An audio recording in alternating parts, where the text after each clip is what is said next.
নমস্কার, পুষ্পশ্রী নার্সারি কোলাঘাট। আমি কমল। আর আজকেও একটি জবার আপডেট নিয়ে আপনাদের সামনে এসেছি। যদিও আমরা বিষয়গুলো প্রত্যেকেই কম বেশি জানি, তবুও আমাদেরকে মাঝে মধ্যে সময়ের সঙ্গে সঙ্গে বিষয়গুলো জেনে নিতে হবে, ঠিক কখন কি করলে ভালো হবে। আর আমরা সেই বিষয়গুলো কিন্তু দৈনন্দিন মিলিয়ে দেখব। আর তাহলে কি হবে, আমাদের গাছ কিন্তু খুব ভালো হবে। কখনো দেখি গাছের পাতা হলুদ হয়ে যায়, কখনো দেখি পাতা ছোট হয়ে যায়, কখনো দেখি গাছের মধ্যে একটা স্পট শুরু হয়েছে। তো এইরকম সমস্ত কিছুতে আমাদেরকে পার করে আমাদের গাছগুলোকে কিন্তু ভালো করতে হবে। এই যে দেখুন না, আমরা গাছের কিছু কিছু কিন্তু কাটিং করতে শুরু করেছি। আপনাদের ক্ষেত্রে বলবো আপনারাও করবেন, তো একটু দেরি করে। কারণ আপনারা আপনাদের এই সময়কার যে সকল গাছের ফুলগুলো আছে, ফুলগুলো ভালো করে দেখে নিন, কিন্তু কাটিংটা করবেন। তাহলে কি হবে, গাছের গ্রোথটা কিন্তু খুব ভালো থাকবে। জবা গাছের যে ডাল, সেই কাণ্ডের মধ্যে সঠিকভাবে রস থাকতে হবে। গাছের যখন দেখবেন যে ফুল প্রচুর হচ্ছে, হতে হতে এই যে কাণ্ডের মধ্যে কিন্তু সেই শুকনো ভাবটা এসে গেছে। তা আমরা খাদ্য দিই, সব কিছু করি, কিন্তু তারপরেও দেখি যে দেখুন, এটা দেখলেই বুঝতে পারবেন এর যে এর মধ্যে যে সঠিক ক্ষমতা, সেটা কিন্তু নেই গাছের, আজ হারিয়ে গেছে। কারণ এইটা যদি এই মতো অবস্থায় থাকে তাহলে কি হবে, গাছের উপর থেকে ডালগুলো একেবারে সেই দড়ি পাকানোর মতো শুকনো শুকনো হতে থাকবে। আর সেক্ষেত্রে আমরা কি দেখব না, গাছের কিন্তু গাছের প্রচুর শাখা দেখবো। দেখুন, এভাবে শাখা বেরোনো শুরু হবে। আর গাছ কিন্তু এই সময়টা আমাদেরকে এটাই বোঝাতে চায় যে গাছের যখন কাণ্ড একটু শুকনো টাইপের হয়, আর তখনই কিন্তু গাছের দেখবেন অসংখ্য ছোট ছোট এইভাবে গাছের শাখাগুলো বেরোতে থাকে। ঠিক গাছের যে পরিমাণে শাখা বেরোতে থাকে, সে পরিমাণে সব শাখাগুলোই কিন্তু বড় হয় না। আমরা দেখি যে কাটিং করার পর উপর থেকে দুটো বড় হয়ে গেল, আর বাকিগুলো সঠিকভাবে বেরোতে পারছেই না। তো এই কেন বেরোতে পারছে না, কি করলে আমাদের ঠিক হবে, আর এই সময় কি করা যাবে, সেই সকল আপডেট কিন্তু আমাদেরকে বারে বারে জেনে নিতে হবে। এই সময়কার জন্য গাছের একটু রূপ কিন্তু খারাপই থাকবে। তো যাদের পুরানো গাছ, তাদের ক্ষেত্রে কিন্তু গাছের যে রং, সেটি খুব একটি ভালো থাকবে না। কারণ এই সময়টার জন্য এটা কিন্তু হয়। আর এটাকে ভয় পেয়ে গেলে হবে না যে আমার গাছটি সেই আগের মতো কেন বাড়ছে না, তো আমি বারে বারে খাদ্য দিচ্ছি তবুও কেন বাড়ছে না। তো দেখছি যে ছোট ছোট যে সকল গাছ, তারা কিন্তু মোটামুটি কম বেশি বেড়ে উঠছে। আর দেখছি যে পুরানো গাছগুলোর অবস্থা খুব একটা যেন ভালো নেই। তো আমাদেরকে ঠিক করে নিতে হবে, ছোট গাছই হোক আর বড়ই হোক, থেকে সঠিকভাবে ফুল নিতে হবে, সেই গাছকে আবার ভালো করে নিতে হবে। তো সেই সকল বিষয়গুলি কিন্তু আপনাদের সঙ্গে আমি শেয়ার করব।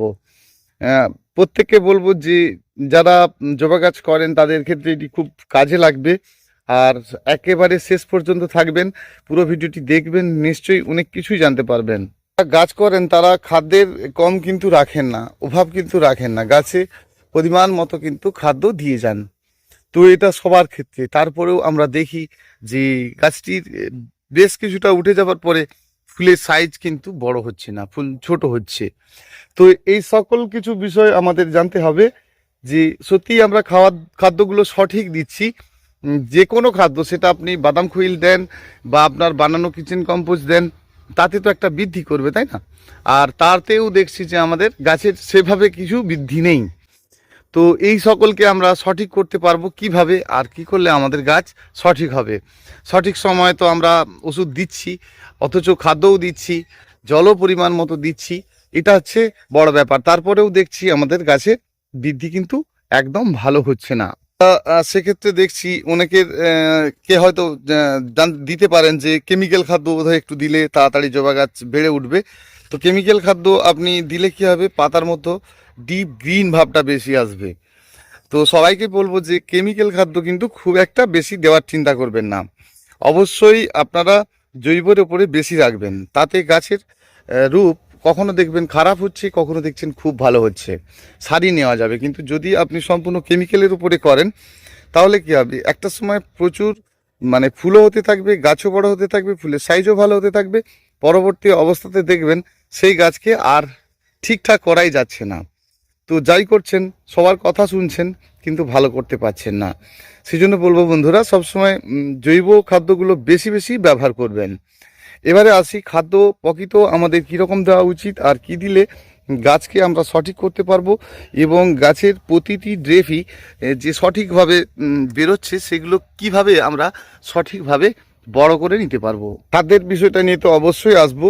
তাহলে আপনার গাছে কিন্তু নাইট্রোজেন লাগবে, তার মানে আপনি কি শুধু নাইট্রোজেন সার কিনেই দেবেন, না নাইট্রোজেন অন্য কারো থেকে দেবেন? ধরুন আপনি যদি বনডাস দেন, সিংকুচি দেন, ফয়েল দেন, তার থেকেও কিন্তু নাইট্রোজেন পাওয়া যাবে। তো সেইভাবে আপনি পূর্ণ করবেন। এই সকল বিষয়গুলো আপনাদেরকে সঠিকভাবে কিন্তু জানতে হবে। আরে আসি কথায় আসি, যে কাজগুলো আপনার খুব কাজে লাগবে। দেখুন গাছের সবসময় বলবো যে অনেক পাতা যেগুলো খুব মোটা মোটা হয়ে গেছে, মানে দেখুন একদম খুব মজবুত মজবুত, একদম ভাঙলে মজমজ করে ভেঙে যাচ্ছে, তো এই রকম পাতাগুলো নিচকার পরিষ্কার রাখবেন। পড়েছে মানে জানবেন গাছের গোড়ায় জলের পরিমাণ একদম কমিয়ে দেবেন, অর্থাৎ মাটির মধ্যে সব সময় যেন ভেজা না থাকে। এটা অন্যান্য সময় যেটা আমরা দেখি যে গাছের মাটি ভেজাই থাকছে না, এই জল দিচ্ছেন তো সকালে দিচ্ছেন, বিকেলে শুকনো হয়ে যাচ্ছে। এবারে আসি, খাদ্য দেব প্রচুর দেব, কিন্তু খাবে গাছ কম। তো গাছ এ সময় কিন্তু খুব কম খাবে, অথচ আপনি খাদ্য কিন্তু পরিমাণ মতো দেবেন। কিন্তু কি খাদ্য দিলে আপনার গাছের সঠিক রূপটা থাকবে? একটি গাছের মধ্যে যখন আপনি অতিরিক্ত ডিএপি, ইউরিয়া এই ধরনের দিতে থাকবেন, তখন এই কাণ্ডের মধ্যে কিন্তু সবুজ ভাবটা আসবে, এরম শুকনো শুকনো ভাবটা আসবে না। অর্থাৎ আমরা সেই কাণ্ডকে দেখলে বুঝতে পারবো যে একদম তরতাজা, দেখুন একদম তরতাজা। তো আমরা এটা কি শুধু তাহলে ডিএপি, ইউরিয়া দিয়েই গাছের এই কাণ্ডটিকে তরতাজা করে ফেলবো? অন্য কিছু খাদ্য দিয়ে আমরা এটাকে সঠিক রাখতে পারবো। তো এই সময় বা এর আগেও আমরা যে সকলগুলো খাদ্যগুলো দিয়েছি, সেই সকল খাদ্য কিন্তু গাছ এখনও আপনার নিতে পারে না। অথচ সেই খাদ্যকে আপনাকে সবসময় ড্রাইভাবে রাখতে হবে, অর্থাৎ শুকনোভাবে রাখতে হবে। যে খাদ্যটা দিয়েছেন, যখনই আপনি জল দিচ্ছেন গাছের গোড়ায়, তো খাচ্ছেই না, অথচ দেখছেন মাটির মধ্যে সবুজ ভাবটা এসে গেছে, তাহলে আপনি যে সকল খাদ্যগুলো দিচ্ছেন সেই খাদ্যগুলো খাচ্ছে না। তো তখনই কি হচ্ছে, মাটিটি কিন্তু আপনার ধীরে ধীরে খারাপ হতে থাকছে। তাহলে গাছের গোড়াতে যে সকল খাদ্য দিচ্ছেন সেই খাদ্য দেওয়াটা ব্যাপার নয়। খাদ্যটা আপনারা যখন দিচ্ছেন সেই গাছ যাতে খেতে পারে, যতটুকু খাবে ততটুকু গাছকে দিতে হবে। আর দিতে গেলে আপনাকে জল দেওয়ার ব্যাপারটা সবসময় জানতে হবে। তাহলে আমরা যদি একটা খাদ্যের দানাকে, যখন খাদ্য আপনি গাছের গোড়ায় দিয়েছেন, জলের পরিমাণ কম রাখেন এই সময়কার জন্য, তাহলে কি হবে, যে খাদ্যটি ছিল সেটি কিন্তু শুকনো হয়ে থাকবে। যা একটু গরমের হাওয়া পড়বে তখনই কিন্তু গাছ একেবারে দ্রুত গতিতে বৃদ্ধি হতে থাকবে। তাহলে গাছের গোড়ায় যে সকল খাদ্যগুলো আপনি দিয়েছেন, সব সময় সেই খাদ্যকে যদি গাছকে খাওয়াতেই হয়, তাহলে আপনাকে মনে রাখতে হবে জলের পরিমাণটা ধীরে ধীরে কমাতে হবে এবং খাদ্য কিন্তু গাছকে দিতে হবে। ধরুন আপনি একটি গাছের গোড়ায় 50 গ্রামের ওপরে খাদ্য দিয়ে ফেলেছেন, কিন্তু গাছ তার থেকে নেবে মাত্র 1 গ্রাম, তাহলে আপনি 50 গ্রাম খাদ্যটা দিয়েছেন, গাছের কিন্তু লাগবে মাত্র 1 গ্রাম। কারণ এই শীতের সময় গাছের পাতা সেভাবে বৃদ্ধি করবে না, গাছ কিন্তু চুপচাপ বসে থাকবে। কিন্তু যদি আপনি পরিমাণ মতো বাকি কাজগুলো করে যান, সঠিক সময় যেমন জল দিচ্ছেন জল দিয়ে যান, মাটির মধ্যে সবসময় ড্যাম ভাব রাখেন, তাহলে খাদ্য কিন্তু তার কাজ করার চেষ্টা করবে। কিন্তু গাছের শেকড় সেটি কিন্তু একদমই পছন্দ করবে না, কারণ গাছের শেকড়ে যখন বারে বারে আপনি খাদ্যটা দিচ্ছেন অথচ গাছ খাচ্ছে না, তখনই কিন্তু শেকড়গুলো ধীরে ধীরে কালো হতে থাকবে, খারাপ হতে থাকবে। অর্থাৎ মাটিতে যাতে সঠিকভাবে রৌদ্র আসে সেই চিন্তা নিন, গাছের কিছু পুরানো পাতা ফেলে দিন এবং গাছটিতে অবশ্যই আপনি খাদ্য দিন, কিন্তু জলের পরিমাণটা একেবারেই কম দিন। তাহলে নিশ্চয়ই আমরা সঠিকভাবে কাজটি কিন্তু এগোতে পারবো। তাহলে বন্ধুরা, আমরা গাছের এই সকল খাদ্য দেওয়ার পরেও দেখছি বেশ কিছু গাছের যে নিচকার ছোট ছোট শাখা, সেগুলো আর বড় হতে পারছে না। হচ্ছেটা কি না, ওপর থেকে দু একটি বড় হয়ে যাচ্ছে, নিচের অসংখ্য ছোট ছোট ড্রেফি মানে বেরোচ্ছে, কিন্তু সেগুলো আর বড় হচ্ছে না। সেই জন্য আমরা এই শীতের মাঝামাঝি এই সময়কার জন্য আপনাদেরকে বলবো না যে শীতের মাঝামাঝি অবস্থায়, অর্থাৎ আরও প্রায় 18-20 দিন পর বা 1 মাসের তার আগে আবার ভিডিও নিশ্চয়ই দেব, ঠিক মধ্য মানে ঠিক 25-26 দিন চলে যাক, তারপরে কিন্তু আপনারা প্রতিটি গাছের কাটিং করবেন। কাটিং করবেন মানে বেশ কিছু করে কেটে ফেলে দেবেন। দিলে কি হবে, তারপরে দেখবেন আপনার দেওয়ার পরে কিন্তু খাদ্যটা দেবেন না, দেওয়ার পর দেখবেন প্রচুর এরকম ছোট ছোট শাখা বেরোতে থাকবে, আর গাছ কিন্তু একদম ফাস্ট বৃদ্ধি হতে থাকবে। এই সময় আপনারা কাটিং করতে পারেন, করলে কী হবে, ফুলটা আপনি কিন্তু আর কেটে দেওয়ার পরে ফুলটা পেতে গেলে আপনাকে আরও একটু সময় দিতে হবে। সেই জন্য আপনি অন্তত আরও 15টা দিন ওয়েট করে যান, তারপরে কিন্তু আপনি কাটিংটি অবশ্যই করুন। মনে রাখবেন, কাটিং করার পর কিন্তু খাদ্য দেওয়াটা বন্ধ রাখবেন। তখনই দেখবেন যত মাটি ড্রাই হতে পারবে তত কিন্তু আপনার গাছ থেকে বেশ সুন্দর সুন্দর রেফিগুলো বেরোতে থাকবে। গাছের কাণ্ডের মধ্যে সঠিকভাবে শক্তি করতে গেলে তাহলে আপনাকে এই খাদ্যগুলো বেশি দিতে হবে। কোন খাদ্যগুলো বেশি দিতে হবে? এই খাদ্যগুলো, অর্থাৎ আপনাকে লেদার মিল দিতে হবে, লেদার মিল দিতে হবে এবং বোনডাস্ট দিতে হবে, বা সিঙের যে দানা সেটা কিন্তু দিতে হবে। সেটাকে আপনারা কিন্তু একটু জল মেখে 2-1 দিন রেখে গাছের সাইড বরাবর ওপরে দিয়ে দেবেন। মাটি খোঁড়ার দরকার নেই, ওপরে ভালো করে বিছিয়ে দেবেন।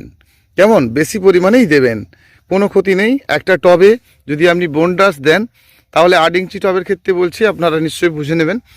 তো 8 ইঞ্চি টবের ক্ষেত্রে দিলে আপনারা মোটামুটি 2 চামচ দিতে পারেন। তাহলে বোনডাস্ট দিলেন মাত্র 2 চামচ, আদার্স আপনি কি দিলেন, আর দিলেন এর সাথে লেদার মিল দিলেন আপনি 1 চামচ, কিন্তু ইতিমধ্যেই দেবেন। আর দেওয়ার পরে আপনারা উপর থেকে অল্প করে একটু গুঁড়ো মাটি চাপা দিয়ে দেবেন। দেওয়ার পরে কিন্তু আপনার পড়ে থাকবে। আপনারা এই যে খাদ্য দিলেন, খাদ্যটা দেওয়ার পরেই চান যে একটু করে বেশি করে জল দিই, খাদ্যটা ধীরে ধীরে কাজ না করে তাড়াতাড়ি যেন কাজ হয়ে যাক, সেটা কিন্তু খারাপ। তো এই যে আপনি দিলেন, এই খাদ্যটা কিন্তু সাথে সাথে খায় না, কারণ লেদার মিল বোনডাস্ট যখন আপনি গাছের গোড়াতে দেবেন সেটা কিন্তু সদ্য কাজ হবে না, সেটা আপনার ধীরে ধীরে গাছকে কিন্তু শক্তি যোগাতে থাকবে। গাছের যে নাইট্রোজেনের অভাব গাছ কিন্তু বুঝতেই পারবে না। ফুলের রং সঠিক হতে থাকবে, ফুল বড় সাইজ হতে থাকবে, এবং প্রতিটি কাণ্ডের যে অংশ দিয়ে বেশ সুন্দর সুন্দর ডগা বেরোতে থাকবে। আপনাদেরকে বলবো এই সময়কার জন্য অবশ্যই কিন্তু চুনের জলটা দেবেন, ভালো কাজ হবে। কারণ মাটি ড্যাম্প হচ্ছে, শীতে কম বেশি জল দেওয়াই হচ্ছে, আর মাটির যে ড্যাম্প সেটা কিন্তু একেবারে ক্লিয়ার হতে থাকবে। নিশ্চয়ই জেনেছেন যে 100 গ্রাম চুনে 10 লিটার জল, সেই জলটা একটিবার করে প্রতি গাছ পিছু, যে যেমন গাছ, ধরুন কেউ 1 গ্লাস দিলেন, আপনার কেউ আবার একটু বেশিও লাগছে দিতে পারেন। দেখুন, যদি বেশি কম আপনি জল দিয়েই থাকেন তাতে কোনো ক্ষতি নেই, টবে যতটুকু লাগবে তার বেশি কিন্তু জল থাকবে না। সেজন্য আপনি চুনের জলটি অবশ্যই প্রতিটি গাছের গোড়ায় দেবেন, খুব ভালো উপকার পাবেন। এবং এই সময় যদি আপনারা বানানো খাদ্য যেমন আপনারা দেন 6 রকম জৈব, সাথে 2 রকম নাইট্রোজেন সার, সেটাও যদি আপনাদের বানানো থাকে সেটাও কিন্তু গাছের গোড়াতে দিতে পারেন। তবে সবসময় মনে রাখতে হবে যে আপনি খাদ্য দিয়েছেন মানে মাটি সবসময় ভেজা থাকবে এটা নয়। আমরা মনে করি যে সবসময় মাটি ভেজা থাকবে তাহলে বোধহয় গাছটা তাড়াতাড়ি খেতে পারবে। দেখুন, আপনি আপনার মতো যতই খাদ্য দিয়ে যান, শীতের সময় কিন্তু গাছ প্রচুরভাবে খেতে পারবে না, কিন্তু আপনাকে খাদ্যটা মজুদ রাখতে হবে। তো তার থেকে একটু একটু করে গাছ কিন্তু খেতে পারবে। আর বোনডাস্ট, লেদার মিল এগুলো যদি আপনারা দিতে থাকেন তাহলে কি হবে যে এই খাদ্যটা সব সময় আপনাকে আরও 6 মাস ধরে গাছকে দিতে থাকবে, গাছ তো মানে খাদ্যটা দিতে থাকবে। তাহলে কি হবে, গাছটি কিন্তু আপনার সব সময় একদম পুষ্টি থাকবে, অর্থাৎ স্ট্রং থাকবে। অতিরিক্ত ছাওয়াতে গাছ থাকলে দেখেন যে পাতার মতো কালো স্পট, অবশ্যই যে কোনো ফাঙ্গিসাইড ওষুধ একবার করে স্প্রে করবেন, সেটা লিটারে 1 গ্রাম করে। আর মাঝে মধ্যে কিন্তু চুন জল স্প্রে করবেন, চুনের যে জল সেটাও কিন্তু স্প্রে করবেন। সেটা কতটা করবেন, সেটাও কিন্তু লিটারে মাত্র নয়, 2 লিটারে 1 চিমটি সেটা দিয়ে কিন্তু স্প্রে করবেন, ভালো উপকার অবশ্যই পাবেন। ফলে আমরা গাছের যে ফাঙ্গাস সে বিষয়টাকে ক্লিয়ার করতে পারবো, গাছকে চুনের জল দিয়ে স্নান করাতে পারবো, এবং ফাঙ্গিসাইডের প্রলেপ কিন্তু আমরা গাছের যে হলুদ হলুদ হয়ে যায় তার জন্য কিন্তু ভালো করতে পারবো। তাহলে আমরা চুনকে জলে গুলে তারও প্রলেপ দিতে পারি যাতে কাণ্ডের মধ্যে হলুদ ভাবনা না আসে, এবং আমরা কিন্তু ফাঙ্গিসাইডকেও মোটা করে গুলে তার প্রলেপটা দিতে পারি। অবশ্যই গাছের ক্ষেত্রে একটা কীটনাশক ওষুধ মাঝে মধ্যেই দিয়ে রাখবেন, যে কোনো কীটনাশক, সেটা আপনার বাড়িতে যেটা রয়েছে সেই ধরনের যে কোনো কীটনাশক কিন্তু আপনি মাঝে মধ্যেই আপনার সময় বুঝে দিতে থাকবেন, গাছের রোগ বুঝে নয়। আর এরপরে একটু হালকা গরমের হাওয়া আসা মানেই মিলিবাগের উপদ্রব হবে, মাঝে মধ্যে কিন্তু মিলিবাগের জন্য একটা ওষুধ কিনে রাখবেন। তো সেটা আপনার অনেক কম দামি ওষুধ রয়েছে, এটা দেখে কিনবেন। মিলিবাগের ওষুধ বলে আপনাদেরকে দেবে, সেটা ফেন্ডাল নামে ওষুধ হতে পারে, তারপরে আপনার একতারা হতে পারে, সীতারা হতে পারে, অ্যাডমায়ার হতে পারে, কোনো একটা রাখবেন আপনার পছন্দ সহিত, সেটাও কিন্তু মাঝে মধ্যে দিতে থাকবেন। দেখবেন গাছ সঠিক থাকবে এবং তরতাজা থাকবে আপনার গাছটি। বাড়ি গাছ ভালো হোক বন্ধুরা। আর আমার ফোন নাম্বারটা 9609456194। অবশ্যই বন্ধুরা কল করলে রাত্রে কল করবেন, তাহলে আপনাকে আপনার গাছটির বিষয়ে সঠিকভাবে আরও কিছু বলে দিতে পারবো। অবশ্যই গাছের খেয়াল রাখুন, নিজেরাও ভালো থাকুন। আবার দেখা হচ্ছে আগামীকাল আরেকটি ভিডিওর সাথে। অসংখ্য অসংখ্য ধন্যবাদ আমার প্রতিটি বন্ধুকে।